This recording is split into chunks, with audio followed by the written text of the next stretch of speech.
Three, two, one. Brother Bill. Spencer, how you doing today? I'm good, man. I'm working on a documentary on PP Bliss right now. Yeah. And, of course, he was a well-known songwriter back in the 1800s. He died in 1876. And much of his music is what we sing in our churches today. And I wanted you to just tell us a little bit about the importance of remembering these old songs and what the difference is between the traditional music versus like contemporary music today.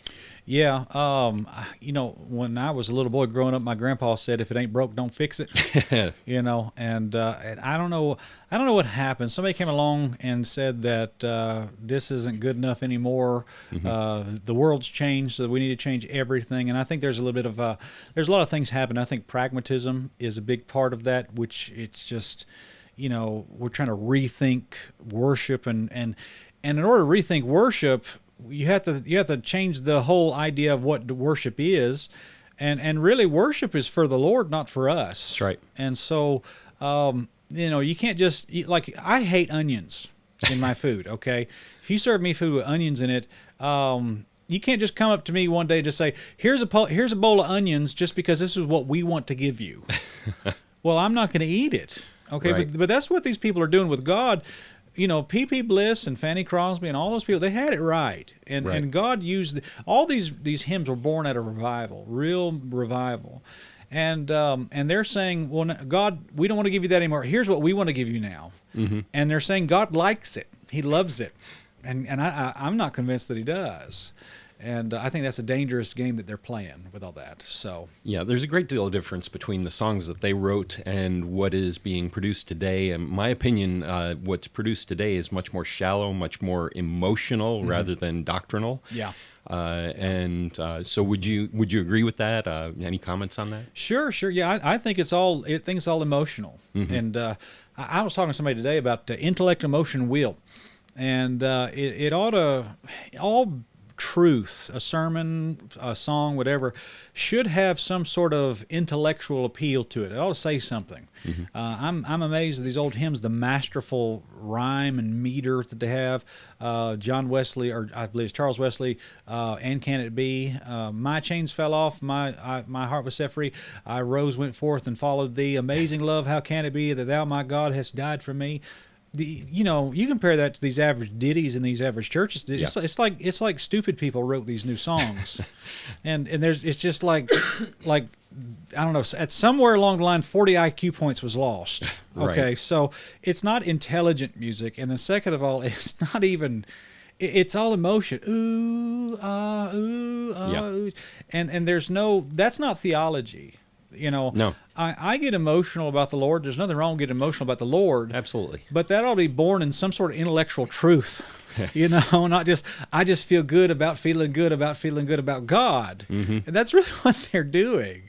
Right. And forgive my sarcastic way of putting that, but well, that's what they're doing. It's all it's just dumb music. And that emotion, when emotion is just unbridled like that, it can be directed in any direction, and it's today it's directed towards God, but where is it going to be tomorrow? There's no depth to it. There's no I believe this about God because of this. Where they had that in those old songs, those old hymns, and that to a large degree has been lost. Yes. And PP Bliss, as you may know, he died in 1876 in a train wreck in Ashtabula, Ohio. Oh, I didn't know that. Yes, he was. And when the train crash occurred, he and his wife were killed in the fire that ensued afterwards. But one of their trunks was placed on the wrong train and wasn't recovered until afterwards. And in that trunk was a song that he had written during his Christmas break. This was right on December 29th. They had just been home in Rome, Pennsylvania for Christmas. Yeah. And then on the way back to Chicago to get with D.L. Moody, they found this trunk, and there was this song that was written there. It was My Redeemer. One of his best known songs. It was not released until after he had died. Wow. So yes. Well, I remember when I was at Crown College there in Tennessee, there was an organ that he traveled with there in a case. and it was there on display, and it was it was like I don't know, it's like you could carry it in a big suitcase, like a big check-in luggage bag on an airplane. Yeah. And that's what he traveled with, and that was in the museum there. Wow. They call it the Christian Heritage Center. But PP Bliss was a big deal. I think he had a lot of involvement with Moody, didn't he? Yes, Yeah. he was involved. In fact, Moody offered to bring him to England with him before the offer was made to Ira Sankey. Oh, and wow. PP Bliss turned him down because he said, no, I'm doing work here, and I believe that's where the Lord would have me. And so he took Ira Sankey instead. So if he had said yes, it might have been, instead of Moody and Sankey, it would have been Moody and Bliss. Wow. Yeah, it was that big. And he was only in his 30s when he died. So if he had lived Wow. a longer life, he would have. Some people believe he might have even surpassed, some of the other great hymn writers like Fanny Crosby and such, in terms of volume and in terms of impact. Yeah. But he died at that young age and still has an impact today. We're still singing his songs today. He wrote My Redeemer, we already mentioned. Hold the Fort, Yeah. that was him. He wrote the music to It Is Well With My Soul. Some Wow. really big, important songs were by Bliss. I didn't know that. So, yes. Wow. I know he had written Hold the Fort and a few others like that, but Wonderful Words of Life. really? Yes. Wow, that's a big deal. Yeah, and just it goes to show, I guess, the lesson in that is you don't have to live a long life to make an impact for God. You don't even have to be an old man. No. So how old was he when he died? You said he's 30s. I think he was 38. I'd have to look it up. He died in 1876. I believe he was born in 1838. So Well, I'm 38, so that's yeah, wow. And he's he's done far more for the Lord than me. So and I know that. And he all those songs. I think of the Judgment Seat of Christ. He's drawing interest and a Yes. reward off of every song he wrote. absolutely. And fantastic. Makes me want to write. I'm not a songwriter, but makes me want to, makes me want to do more, or write a book or something like that. You know what I mean? Yes. And just there's so much to it. I love it. That's amazing. I didn't know that about him. That he was killed in a car. I didn't even know he was killed in a train wreck. Yes, it was, like I said, 1876. They had left Rome, Pennsylvania, gone up into New York, and the train broke down. They spent the night near Buffalo, New York, and then the next day they got back on the train and continued on. In Ashtabula, Ohio, it was just past 7 p.m. when they left the train station there in the middle of a blinding snowstorm, is what it was described as. Wow. And as they crossed